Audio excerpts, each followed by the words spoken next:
கிறிஸ்துவில் பிரியமானவர்களே, ஆண்டவராகிய இயேசுவின் நாமத்தில் உங்களை வாழ்த்துகிறேன்.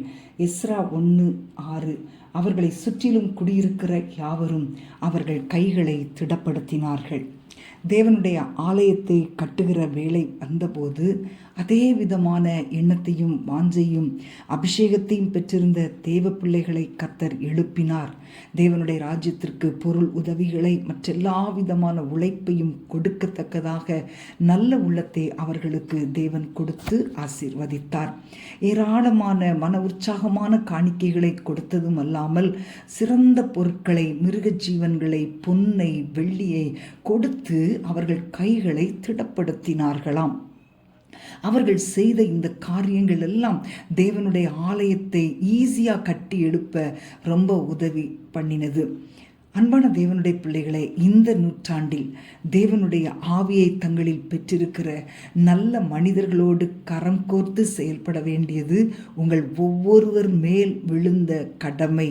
இது உங்களுடைய ரெஸ்பான்சிபிலிட்டி.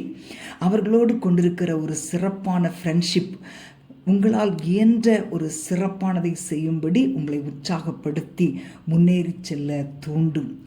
இன்றைக்கு தம்முடைய ராஜ்யத்தை குறித்த பாரத்துடன் செயல்படுகிற ஜனங்களைத்தான் கர்த்தர் தேடிக்கொண்டிருக்கிறார். இப்படிப்பட்ட ஆவியை பெற்றவர்கள் எல்லாரும் தங்களுடைய வாழ்க்கையில் தேவனுடைய நோக்கம் நிறைவேறும்படி அவர்கள் எல்லாரையும் ஒரே லைனில் ஆண்டவர் கொண்டு வந்து இணைக்கிறார். பிரியமானவர்களே, தேவனுடைய ராஜ்யத்தில் நீங்கள் மிகவும் முக்கியமானவர்கள். நீங்கள் மற்றவர்களை உற்சாகப்படுத்தவும், காணாமற் போன ஆடுகளை தேடி கண்டுபிடித்து அவர்களை பராமரிக்கும்படியும் கர்த்தர் உங்களை உற்சாகப்படுத்தி இருக்கிறார். அதற்கான பலன் பரலோகத்திலிருந்து நிச்சயமாய் உங்களுக்கு கொடுக்கப்படும். நாம் ஜெபிப்போமா? அன்பின் ஆண்டவரே, உம்மை துதிக்கிறோம் அப்பா. உம்முடைய மகிமைக்காக எங்களை நாங்கள் உற்சாகமாய் ஒப்பு கொடுக்கிறோம். ஆண்டவரே, எங்கள் ஆவியை நீர் எழுப்புவீராக.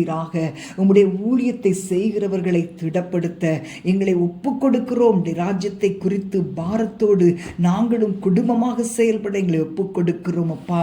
நல்ல உள்ளங்களை தருவீராக. எங்கள் வார்த்தை மற்றவர்களை என்கரேஜ் பண்ணுகிற வார்த்தைகளாய் காணப்படட்டும்.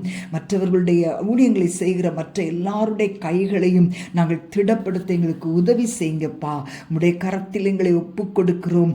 தேவனுடைய ராஜ்யத்தின் சுவிசேஷத்தின் சுடரொளியை பிடித்தவர்களாய் உமக்காய் செயல்பட எங்களுக்கு ஒப்பு கொடுக்கிறோம். இயேசுவின் நாமத்தில் பிதாவே, ஆமேன், ஆமேன்.